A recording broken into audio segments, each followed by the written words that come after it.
duck lap 3-3, estimating 2 miles north of your position.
I was born in Holton, Maine, and grew up there and went to school and went to high school. And on graduation from high school, came to Massachusetts to go to college. I was drafted. I didn't enlist. I was drafted in the service and served my time in the Army, in the infantry. I was drafted and went to Massachusetts, and you never do volunteer for anything, but stupid me, when they asked if somebody to work in the office that night, I said I will. I went in after supper, sat down, and I was given a whole pile of orders to arrange in some order. The very top copy was mine. So I knew where I was going the next day, and everything from then on was basic training. I just figured they were going to draft me when the time came, and I was high on the list to be drafted, and I went where they told me to go. My name is Philip Myers. I Entered the military in 1966 upon graduation from school, on active duty and in uniform in, I think, June of 1966. It was in the Army Nurse Corps as a second lieutenant. I enlisted, but the scuttlebutt at that particular time, because recruiters used to come to our school, there were 5 men in the nursing program that I was going to. And the scuttlebutt was that all male nurses were going to go in the Army or the military of some type, no matter what. So you might as well sign up. It didn't bother me at all to join the military. I joined my senior year in school. They paid me as an E3 for a year before I went on active duty in uniform. And so I signed the paper. Right prior to that, I got married. And very shortly after that, my wife was pregnant. So I all of a sudden have this responsibility as a 21-year-old kid of watching after a family now. So having the next several years accounted for from a standpoint of income and health care and was taken care of, and that was very comforting to me at that time.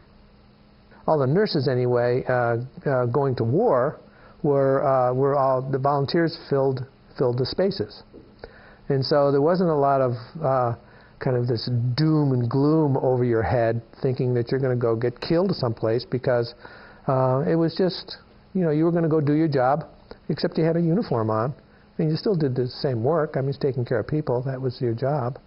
And when you're off duty, there were certain things that you had to do, but most of the time it was you were home. Well, I went to basic training at Camp Barkley, Texas, and it was infantry basic training. I was made a temporary corporal to march them back and forth to classes, and then for some chance the Army decided to have an OCS, Officer Candidate School, in Camp Barkley, Texas, in the new branch of the service, Medical Administrative Corps. And I enlisted again. Here I am offering. I enlisted to go into that, and I was accepted in the class, and went through the basic training to be a second lieutenant in the Medical Administrative Corps. Now, this corps itself was founded for the purpose of relieving doctors of administrative duties in the Infantry Medical Battalion. An Infantry Medical Battalion is 32 men and 2 doctors, and their support was to that battalion medical needs.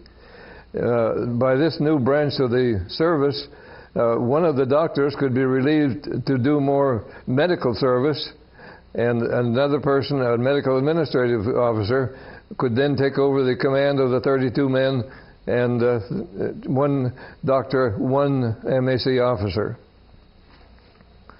At Camp Barkley, Texas, we had regular corpsman training as medical assistants. Now, mine was just the same as a corpsman would get, but I didn't use it because I was an officer. I was in charge of the men, so I didn't have to know the medical terms and all that. But they did. That was their job. I graduated from OCS. I went back and got married because I had promised my girlfriend that when I got to be an officer, we'd get married. Went back then with my wife to North Carolina in a station hospital, waiting for a more permanent assignment. Well, a temporary job was to be the hospital medical inspector. In other words, I went from ward to ward, from office to office, examining their practices, what they were doing, and making sure that they were following the code as far as medical procedures, whatever was done correctly. My wife and I and young daughter Laurel drove across country to Fort Ord, California, and I reported for duty. And the duty station I worked at was at the hospital at Fort Ord. It wasn't a named hospital. It was just the military hospital, Fort Ord. It was a cantonment type hospital, and the reason I mention that is because This particular place was built during World War II, and they built these temporary buildings, kind of up on stilts, and each building was probably 30 or 40 feet wide and maybe 60 or 70 feet long. They were hospital wards, but they weren't stacked up. They weren't close to one another. They were spread out, mainly because if this particular place was going to get bombed, only one ward would be hit, as opposed to if you had a tall building, you hit the top of it, you know, everybody gets hurt. So cantonment type hospital, that's the reason for that design. Where we worked at Fort Ord was a basic training facility. There were 40,000 soldiers, half basic trainees, half cadre, and they were putting people through. One day I got, the chief nurse came down, she was a full colonel, says, "You're going to Vietnam?" I said, "You're kidding." He says, "I'm short," and what I meant by that was I had less than a year on my obligation. My wife's pregnant, she was pregnant again, and I got a little daughter, and these were all important things at that particular time. They kept people out of, you know, going to Vietnam.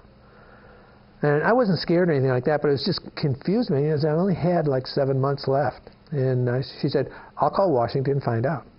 And she did. She called Washington. She talked with the head of the Army Nurse Corps. And she says, "Your name is on there and you're going." I said, "Okay."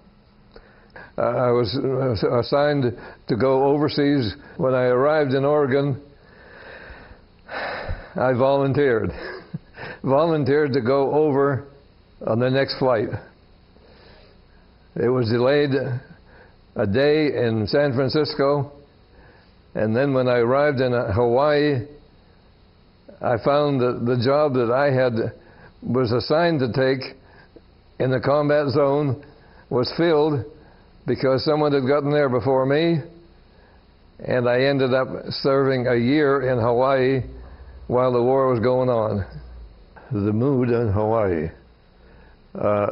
We were all there for a purpose, and that was about it, and I don't remember any hard feelings or anything. We had to observe that mess that was left by the Japanese, and it was terrible.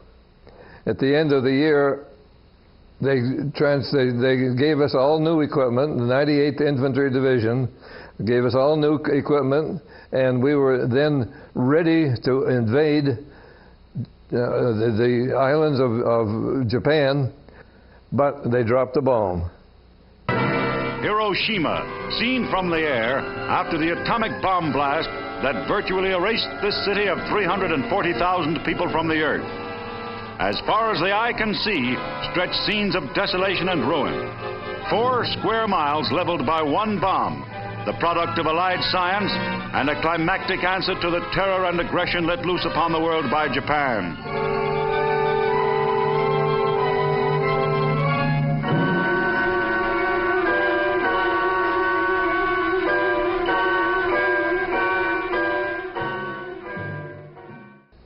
But I still was sent to Japan on the occupation forces in Osaka. As an officer, my job was to search for contraband narcotics, to go where they had stored it, because Japan produced a lot of narcotics and shipped them all over the east, all over the other countries in that area of Asia. And I had to find them and destroy them, which was my job while I was in Osaka. The interesting thing about that, there was a medical doctor, a Dr. Yoshi, who came to our encampment and wanted to speak to an officer. The guard on duty brought me down to speak to him, and Dr. Yoshi was an American-trained doctor living back in Japan at the time of the war. And we talked quite a bit, and I told him what my job was, and he gave me a list of what I needed to look for in doing my job. Gave me a whole list of things, which was very helpful to me. And we became good friends, even had Thanksgiving together and other times when I was there. and enjoyed his company greatly. He was banned to do medicine in Japan because he wouldn't use the contaminated medicine that the Japanese doctors had to use. As an American trained doctor, he wouldn't use that medicine, and the Osaka and subsequently the Yokohama Medical Society banned him from being a doctor. He then moved up in the country, up in the hills, and raised vegetables because he couldn't be a doctor. We became real good friends. We didn't encounter any difficulty with the Japanese. We did our job, and they allowed us to do it, and that was it. There were several different types of hospitals that the military had. Named general hospitals were bigger than the evac hospitals. The general hospitals, I think, up to 1,000, could be up to 1,000 beds, plus all the specialties were involved. The hospital in Saigon was a general hospital, named hospital. In fact, the workers at the hospital in Saigon would wear white uniforms as opposed to fatigues. We wore fatigues, as opposed to nurses' uniforms or anything of that nature. Evac hospitals are about half that size, and some of the specialties were not representative. We did not have a neurosurgeon. We didn't have any plastics guys, but just about everything else we had. And then there were surgical hospitals, the MASH's kind of deal that was smaller even than that. And then there were the aid stations, which were attached to the units, the fighting units. And we would get patients down the line from somebody gets shot, or gets a fragment wound. They would either come directly to us, or they'd go to the aid station, or they'd go to the surgical hospital and the MASH hospital, get stabilized, come to us or come to Saigon, or and then we would more definitively care for them, decide whether or not they could go back to duty or were going to have to go down the line even farther, and we would ship them out depending on their injury to either Saigon or the Philippines or back to the States for final care. So we were constantly getting acute injuries, and it's kind of another story, the kind of the work that we did. But that's kind of an overview, or at least my memory of an overview of the medical types of care that you could get in a war zone. 12th Evac Hospital was attached to the 25th Infantry Division. This was in Cu Chi, Vietnam. We were almost directly north and a little west of Saigon, almost into Laos.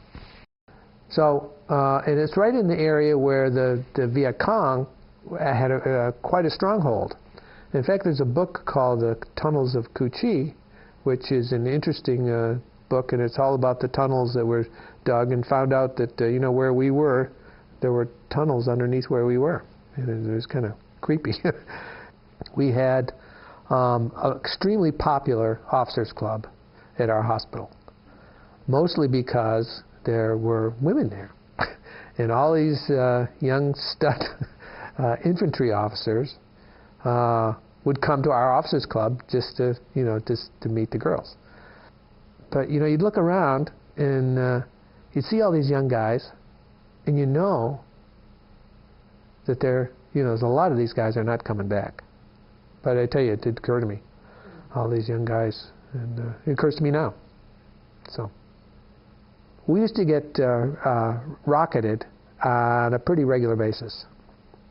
Our scrub room, which was an area that was probably about maybe 12 or 14 feet square with scrub sinks in it to go into the OR, had holes in it.